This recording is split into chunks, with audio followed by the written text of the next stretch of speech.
All right, so when you hear the word elder, what's the first image that comes to mind? Probably someone old, right? Kind of remote, a keeper of ancient traditions. But what if that picture is, well, incomplete? What if it's missing the real story of a dynamic, evolving leader who's right there on the front lines of modern change? That's exactly the story we're going to dive into.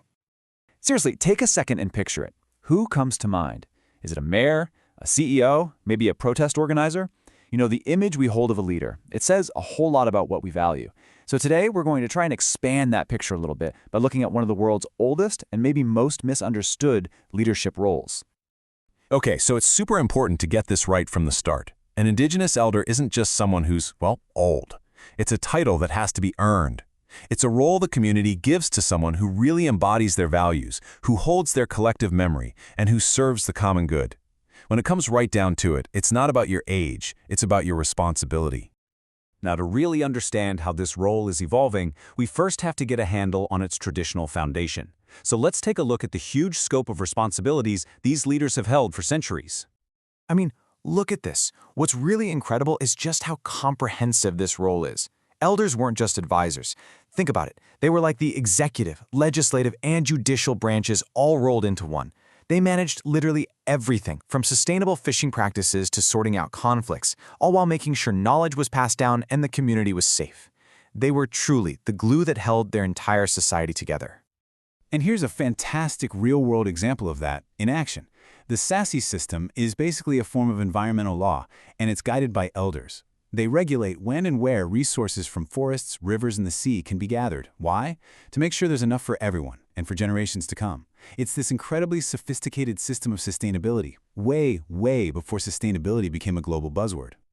So, for centuries, these systems worked. They were in balance. But then external forces showed up, bringing with them new laws, new economic pressures, and a completely different way of seeing the world. Yeah, this gives you a real sense of that before picture, doesn't it? A world governed by its own traditions, where the relationship between people and the land was all about mutual dependence. But that harmony, it was about to be seriously challenged. And this created a major conflict. I mean, the clash between these two legal systems couldn't be more obvious. On one hand, you have customary law guided by elders. It was designed to be fast, accessible, and restorative. The whole point was to bring harmony back to the community. On the other hand, you have state law, which was often complicated, expensive, and adversarial. It was a system where justice could feel completely out of reach. And the result of all this? Well, it was often devastating. You had these massive projects like large-scale mining and plantations being pushed through under the banner of development. But for the communities on the ground, it felt more like development aggression. It led to people being displaced, to the loss of their land, and it became a direct threat to their entire way of life. But, and this is the key part of the story, Indigenous leaders didn't just stand by and watch this happen. Faced with these massive threats, the very definition of what it means to be an elder started to change. It had to. A new kind of leader was needed. Okay, this right here is so crucial because it shows you the transformation, side by side. The traditional leader's focus, it was mostly internal, on the community. But the new leader, this elder activist, has to look outward. They need a broad social awareness to understand national politics, global economics, the whole shebang. They have to be skilled organizers who can build alliances with NGOs and the media. And this is a huge change. Leadership is no longer strictly defined by age or gender. It's about action. And you can literally see the shift right here. The place where leadership happens expanded from the village council all the way to the front lines of advocacy and protest. Elders became activists, and they started using new methods to fight for the same timeless values, defending their land and their people. And if you need one example that shows just how much the definition has changed, get this. Eliza from Malukas, Indonesia. Her community recognized her as an elder when she was just 30 years old. 30! Why? Because she showed incredible, selfless service and effective leadership defending their land. That one story just shatters the old stereotype, doesn't it? It proves the new point perfectly. Leadership is earned through action, period. So what does this new activist leadership actually look like in practice? What's in the modern toolkit that these elders are now using to navigate a much more complex world? Well, it's really a multi-pronged strategy. They're building these broad alliances with NGOs, academics, anyone who can offer support. They're also learning to use the legal system to their advantage, engaging with state and even international law to defend their rights.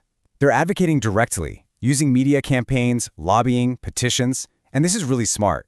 They use modern techniques like community mapping to formally document their ancestral lands. This turns unwritten tradition into hard evidence you can actually use in a courtroom. And you can see why they have to be so strategic, because the political landscape is just all over the place. I mean, look at this table. In some countries, like Nepal, they have constitutional recognition. But in others, like China, they're called ethnic minorities, but that doesn't come with specific indigenous rights. Then you have places like Thailand, where many communities are still struggling just to get official recognition or even citizenship. So yeah, each situation requires a totally different game plan. Okay, so let's zoom out. Why does the story of evolving leadership matter so much, and not just for indigenous communities, but for all of us? What are the lessons here for a world that's grappling with its own set of crises? When you get right down to it, this is a struggle for self-determination. The core idea is actually pretty simple. It's the right to decide for themselves what progress and development look like, instead of having a destructive version forced on them from the outside. And that's what's so powerful here. The values these leaders are fighting for are unbelievably relevant to the challenges we all face today. A future based on real sustainability, on putting the collective good ahead of individual gain, on living in harmony with nature. These aren't just indigenous issues. No way. These are human issues. And that kind of brings us to our final question, doesn't it? In a world that's desperately searching for sustainable solutions, for a better sense of community, maybe one of the most valuable things we can do is just listen. Listen to these evolving elders, these leaders who are blending ancient wisdom with modern activism to build a new path forward. So the question I'll leave you with is, what can we learn from them?